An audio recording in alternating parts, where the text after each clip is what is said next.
अस्सलाम वालेकुम dear students. हमारा आज का टॉपिक है active voice and passive voice. First of all हम इसकी इंट्रोडक्शन की तरफ चलते हैं और देन इसका जो है नेक्स्ट पार्ट जो वो करेंगे। इंट्रोडक्शन है इसका। Voice is that form of a verb which shows whether the subject does something or something done to it। Active voice या पैसिव वॉइस फॉर्म की वर्ब की एक हालत है जो जाहिर करता है कि काम करने वाला ये सब्जेक्ट वो कुछ करता है या उस पर कुछ किया जाता है। There are two voice in English language. English जबान में दो वॉइसेस हैं, active voice and passive voice. Active voice a verb is in active voice. Active voice में वर्ब एक्टिव वॉइस होती है जिसमें सब्जेक्ट पर जो सब्जेक्ट जो काम कर रहा होता है वो बयान किया जा रहा होता है। और पैसिव वॉइस में अ verb is in passive voice. Passive voice में जो वर्ब होती है वो पैसिव वॉइस हालत में होती है कि इस जो ऑब्जेक्ट है वो काम कर रहा है या सब्जेक्ट पर काम किया जा रहा है, ये वर्ब जाहिर करती है। Let's start the rules and regulation of active voice and passive voice. हम एक्टिव वॉइस और पैसिव वॉइस के जो रूल्स और रेगुलेशंस हैं और जो उसका तरीका है, जो मेथड है, वो उसको डिस्कस करते हैं। Let's start. डियर स्टूडेंट्स, सबसे पहले एक्टिव वॉइस को और पैसिव वॉइस को हम अगर उनको समझने की कोशिश करेंगे तो ये टेबल हमें जो है रिमाइंड करना पड़ेगा, इसको अपने माइंड में रखना पड़ेगा। जब तक ये हम रिमेंबर नहीं करते हैं, जब तक इसको नहीं समझते हैं, तो हमें active voice passive voice, active से पैसिव और पैसिव से एक्टिव सेंटेंस नहीं आएंगे। स्टूडेंट्स, ये टेबल आप लर्न कर लें। इस टेबल ये टेबल उतना ही जरूरी है जितना ये एक्टिव वॉइस पैसिव वॉइस को समझना जरूरी है। एक्टिव से पैसिव और पैसिव से एक्टिव के लिए हमें इस टेबल को याद करना, इसको रिमेंबर रखना सबसे ज़्यादा अहम है। सब्जेक्टिव केस, ये हमारे जो प्रोनाउंस हैं उनमें सब्जेक्टिव केस में सबसे पहले फर्स्ट पर्सन आई वी, ये सब्जेक्टिव केस है। पॉसेसिव माई माइन, आवर्स आवर्स, आई माई माइन मी ऑब्जेक्टिव केस है, और वी आवर आवर्स अस ये। इसी तरह second person you yours your you. Third person ये प्लूरल फॉर्म है दे देयर देम, ये नाउन की भी प्लूरल फॉर्म है दे, और ये इन प्रोनाउंस की भी दे प्लूरल फॉर्म है। जब हम किसी प्लूरल नाउन को लेते हैं तो उनका पैसिव बनाना होता है, एक्टिव बनाना, तो उसमें जो नाउन्स होते हैं उनको भी हम जब चेंज करते हैं प्रोनाउंस के अंदर तो फिर भी दे को हम यूज करते हैं। इसी तरह ही शी इट, ये सिंगुलर्स है और कोई भी नाउन आ रहे हैं तो वो सिंगुलर होता है। ये इनकी आगे पोसेसिव और ऑब्जेक्टिव केसेस है। लेट्स डियर स्टूडेंट्स, ये हमारा जो मेथड है इसको हम अगर समझ लें तो एक्टिव से पैसिव चेंज करना आसान हो जाएगा। सब्जेक्ट केस को हम ऑब्जेक्ट केस में चेंज करते हैं और ऑब्जेक्ट केस को हम सब्जेक्ट केस में। फॉर्म कोई भी केस हो हम उसको थर्ड फॉर्म में कन्वर्ट कर देते हैं, चेंज कर देते हैं। फर्स्ट फॉर्म हो तब भी, सेकंड फॉर्म हो तब भी, थर्ड हो तो फिर थर्ड ही रहेगी। फर्स्ट फॉर्म आईएनजी हो तो तब भी हमने थर्ड फॉर्म ही चेंज करनी है। यहाँ पे जब हम एक्टिव से पैसिव में जाते हैं तो यहाँ पे हमें हेल्पिंग वर्ब की जरूरत पेश आती है।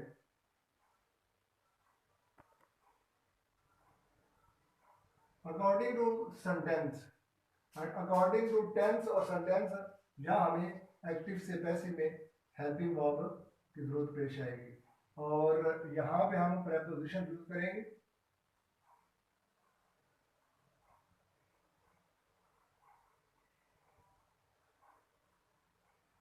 Like, by, from, to, etcetera, कोई भी यूज कर सकते हैं according to the sentence situation. Students, जब भी हम एक्टिव से पैसिव करते हैं तो हमें तीनों टेंसेस की जो है ना वो इंडेफिनिट केस अगर हम सॉल्व करना सीख लें तो मेरे ख्याल में ये बहुत इजी हो जाएगा। प्रेजेंट इंडेफिनिट, पास्ट, फ्यूचर, उनकी हम इंडेफिनिट केस उसके एक्टिव और पैसिव वॉइस जो है उनकी एग्जांपल्स देंगे। पॉजिटिव सेंटेंसेस भी तमाम के अंदर उनके मैंने हेल्पिंग वर्ब्स भी ऑलरेडी लिख दिए हैं आपकी सहूलियत के लिए कि प्रेजेंट इंडेफिनिट के अंदर कंटिन्यूस के हेल्पिंग वर्ब्स यूज होते हैं इज, एम, आर, और पास्ट इंडेफिनिट के अंदर वाज और वर यूज होते हैं, और फ्यूचर के अंदर विल, शैल के साथ हम सिर्फ बी का इजाफा करते हैं और ये भी उसके कंटिन्यूस के हेल्पिंग वर्ब्स हैं। जब हम एक्टिव से पैसिव में चेंज करते हैं तो हमें इन्हीं हेल्पिंग वर्ब की जरूरत पेश आती है। फॉर एग्जाम्पल,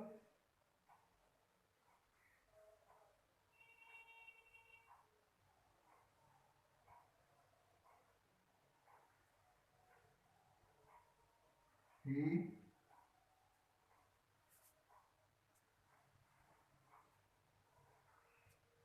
teaches us, वो हमें पढ़ाता है, वो हमें पढ़ाता है। अगर इसी को हम चेंज करेंगे पैसिव वॉइस के अंदर तो हमें हमारी जो वर्ब है वो चेंज करनी पड़ेगी और साथ उसके हेल्पिंग वर्ब चेंज करनी पड़ेगी। सबसे पहले क्या करना होता है, सब्जेक्ट केस को ऑब्जेक्ट केस में और ऑब्जेक्ट केस को सब्जेक्ट केस के अंदर चेंज करते हैं। अस कि जो सब्जेक्टिव केस है वो है वी। वी, अब हमें ये देखना है कि टेंस है, सेंटेंस किस टेंस का है, तो ये है प्रेजेंट इंडेफिनिट का। इसमें हम कौन से हेल्पिंग वर्ब यूज करते हैं, सिंगुलर के लिए इज, आई के साथ एम और प्लूरल के साथ आर, वी प्लूरल फॉर्म में, तो इसके साथ हम क्या यूज करेंगे, आर। टीच की थर्ड फॉर्म होती है टॉट, वी आर टॉट, और यहां पे हम प्रेपोजिशन यूज करेंगे bye.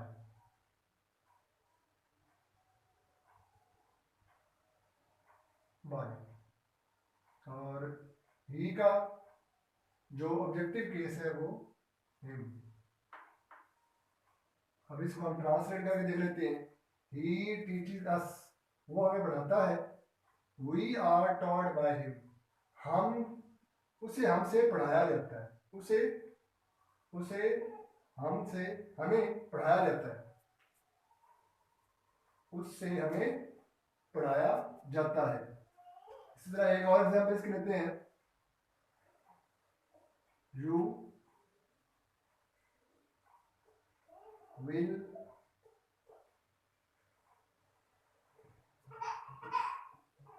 Teach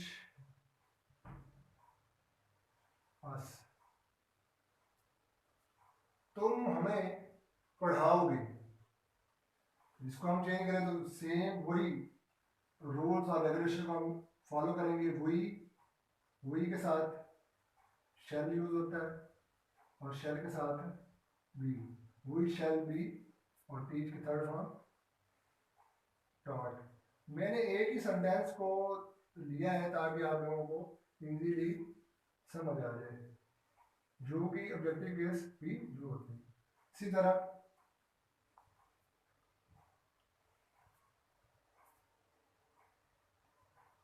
I, second form इसकी taught them, I taught them. इसको पैसिव वॉइस में चेंज करें तो दे दे वर, सॉरी, क्योंकि ये पास्ट इंडेफिनिट टेंस है तो इसमें हमें वाज और वर यूज करते हैं। पास्ट में वाज और वर, दे के साथ वर आएगा क्योंकि दे प्लूरल है।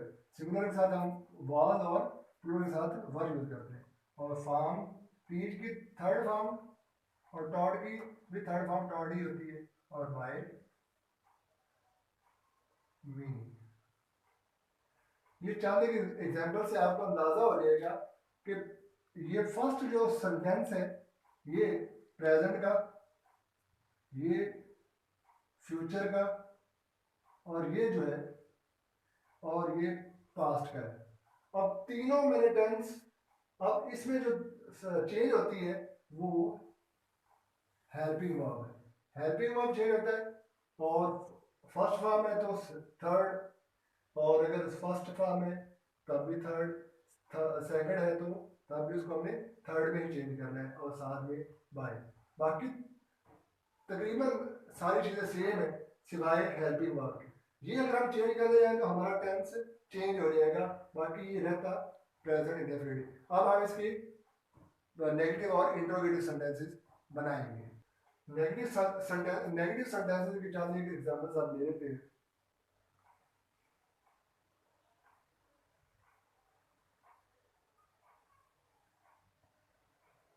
नेगेटिव सेंटेंसेस जैसे हमने सिंपल बनाए हैं वैसे ही नेगेटिव है। इनमें सिर्फ हमने हेल्पिंग वर्ब के बाद हमने यहाँ पे सिर्फ नॉट का इजाफा कर देना, यहाँ पे हमने नॉट ऐड कर देना है। सो सिंपल है, ही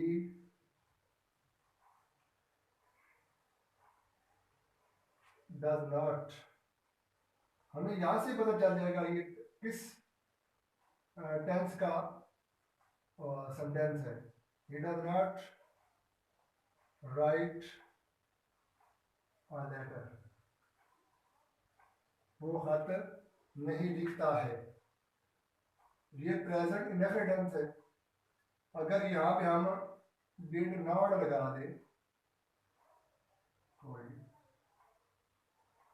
डिड नॉट, बाकी सेम है, तो ये पास्ट इंडेफिनिट हो जाएगा। और इसी में अगर हम विल नॉट लगा दें तो ये फ्यूचर इंडेफिनिट हो जाएगा। अब इन इस तमाम सेंटेंसेस को हम अगर चेंज करें तो चेंज तो हमारे सब्जेक्ट और ऑब्जेक्ट ही होगा। हाँ लेटर, लेटर क्योंकि सिंगुलर है तो उसी के अकॉर्डिंग हम हेल्पिंग वर्ब यूज करेंगे। प्रेजेंट में यूज करेंगे तो is not, a letter is not, write the third form written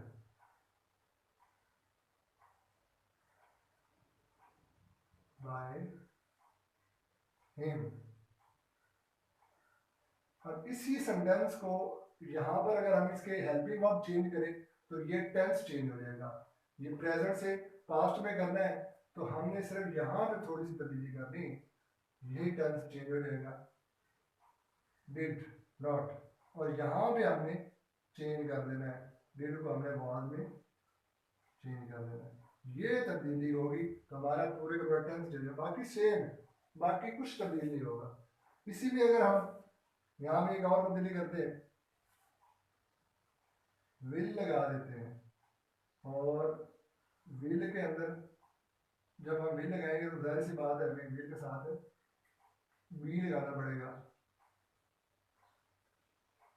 will be not, sorry, will और बी के दरमियान हम नॉट लगाएंगे, will not be written on that. बाकी सेम, जहाँ पे नॉट है वहाँ पे नॉट, जहाँ पे विल है वहाँ पे विल आ जाएगा। अगर यहाँ पे आई होता है ये बुरी तो हम शेल लगाते हैं। यही एक मेथड है नेगेटिव सेंटेंसेस को बनाने का। अब हम पैसिव इसके जो इंट्रोगेटिव सेंटेंस है वो देख लेते हैं। इंट्रोगेटिव सेंटेंसेस के लिए हमें ये मेथड जो है अप्लाई करना पड़ेगा, हेल्पिंग वर्ब, उसके बाद सब्जेक्ट, देन वर्ब, और बाकी ये सेम है। सेंटेंस देख लेते हैं हम।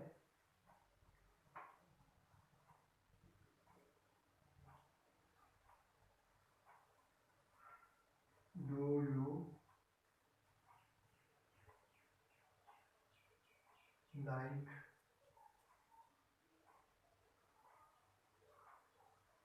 हर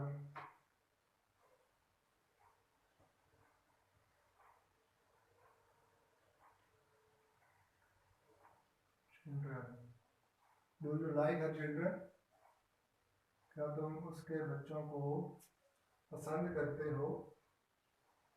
अब हमने ये जो पोसेसिव है ना, इस पूरे को हमने उठा के लेकर हम ना कि हर को लेकर आते हैं। Her children, her children plural है, उसके बच्चे। तो इसके लिए हमें हेल्पिंग वर्ब जो है वो आर यूज करना पड़ेगा। आर हर चिल्ड्रन प्ले की थर्ड फॉर्म, लाइक की थर्ड फॉर्म जो है लाइक बाय यू। यही मेथड अगर हम पास्ट इंडेफिनिट में यूज करेंगे तो डू की जो प्लेस हमने चेंज करनी यहाँ पे डिड आ जाएगा, तो यहाँ पे वार आ जाएगा। और अगर ये फ्यूचर इंडेफिनिट होगा तो इसमें यहाँ पे डू और डिड की जगह पे यहाँ पे विल आ जाएगा, और यहाँ पे इन दोनों के प्लेस पे यहाँ पे भी विल आ, बाकी सेम, कुछ भी तब्दील करने की जरूरत नहीं होगी। इसमें अगर आपको कोई भी क्वेश्चन करना है, कोई भी बात आपको समझ नहीं आई है, तो मेथड समझ नहीं आए, तो लिंक में जाके नीचे डिस्क्रिप्शन में जाके आप मुझे मैसेज कर सकते हैं और पूछ सकते हैं कोई भी प्रॉब्लम है आ रही हो समझने में। ये इंतहाई आसान में है एक्टिव से पैसिव और पैसिव से एक्टिव बनाने का। अल्लाह हाफिज़ स्टूडेंट।